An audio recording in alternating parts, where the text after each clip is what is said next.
একজন মানুষ কখনো সবারই প্রিয়জন হতে পারে না। তাই কে কি ভাবলো, কে কি চিন্তা করলো, কে কি সমালোচনা করলো, তা নিয়ে আপনি একটুও ভাববেন না।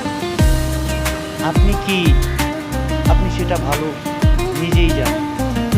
তাই কারো কোথায় কান না দিয়ে আপনি নিজের মতো করে চলুন। মানুষ যতই সমালোচনা করুক, আপনি নিজের